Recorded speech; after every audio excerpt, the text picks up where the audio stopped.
Hi everyone, my name is Ross the Alcheminiaturist, and today we're doing a Vargoff Courtier. To start this conversion, I need to first clip out all of the Vargoff's parts.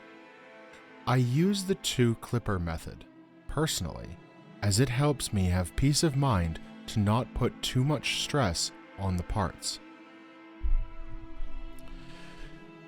The two clipper method is basically that you have a more heavy-duty pair of clippers and then a more precise, lighter set of clippers. The heavy-duty clippers initially clip the model out of the sprue, but make sure that you clip as far away from the model that you can. Then you come in with the more precise clippers and clip as close and as flush as you possibly can with the model. Using the two clippers like this will take away most of the risk of causing stress marks on the model. Once the model was all clipped out, I then used Tamiya's extra thin cement to glue everything together. I'm not going to lie, this model is, by far and away, the worst and most finicky model to glue together for me. Not because the parts are small and awkward, more like the instructions just did not vibe with me. But I got through it, and I got it all glued together. After that, I grabbed the base and made the simplest of alters and additions. I superglued some cork to the base. It creates a nice and fast hill or rock-like feature. Once the model was together, I clipped off the Vargoff's left arm, then shaved the surrounding area, and glued in a Crypt Horror left arm in its place. I really didn't want my Courtier to look lopsided with three arms, two on the left and one on the right, so I took a Crypt Flayer wing, cut and shaved it into shape, and then glued it onto the right side. Now he had the appropriate amount of appendages on each side. I also glued a Crypt Horror head to the new left hand to make it look like he had just killed a horror and was in the process of eating it. Once the new appendages were cured in place, and I was confident that they were not going to fall apart, I superglued him to the base.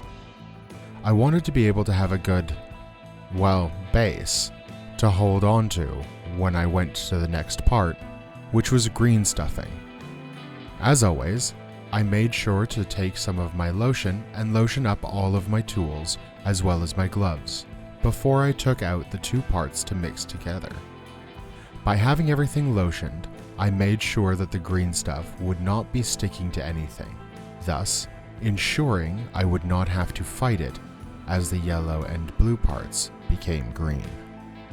Once the green stuff was, green, I added some to the hole in the back of the horror's head, the Vargoff's new arm's missing bicep, as well as sculpting some fur. First, I rolled the green stuff into a ball, and then I took a drop of superglue and put it on the model before placing the green stuff on top of it, creating an instant bond, making sure that the green stuff would not move all over the place. Then I smoothed the ball out with my finger.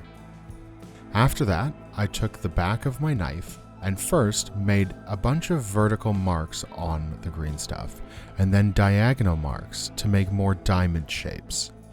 The process of doing so also made some of the green stuff move and become more flowing as well, as it created a sort of matted effect, which was, I admit, very lucky on my part. Next up was the painting. I first took AK's black primer and shot it through my airbrush all over the model and base. I was careful to take my time to make sure that every part of it was primed before I went on to the next part.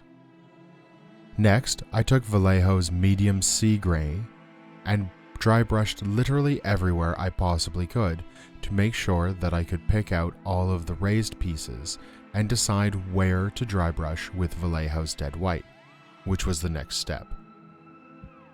However, for that step, I wanted to only have white where I believed that there would be any actual light coming onto the model. No point in making its whole belly highlighted if it casts a shadow in this pose that it's in. After that, I took Citadel's rekland flesh and mixed it with a little bit of water and used it for all of the fleshy bits that the model had. For the wing membrane, I used a diluted form of Citadel's fulgrim pink and went over it a few times to get a thin feeling of color to it. Up next was Vellejo's parasite brown, diluted of course, for all of the fur that he has on him. I then dry brushed all of the fur with Vellejo's saddle brown to add a little bit more depth to it. On to the shading.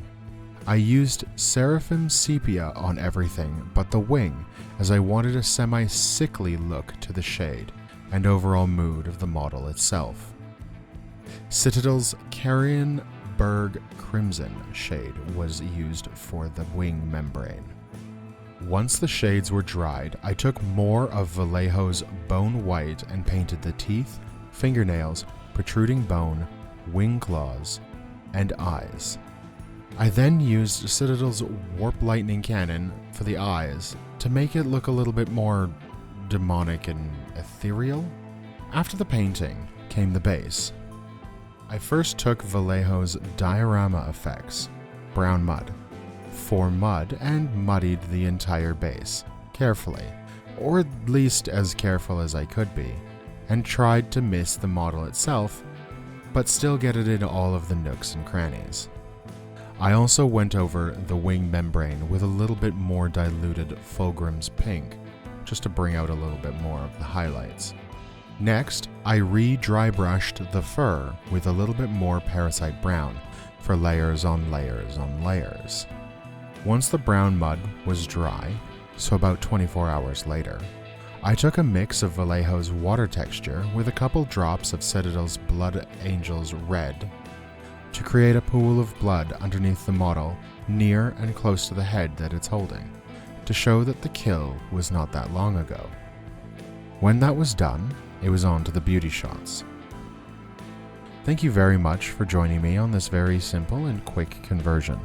I can't wait to use them in the narrative campaign that I'm part of, and I'll see you in the next video. Goodbye.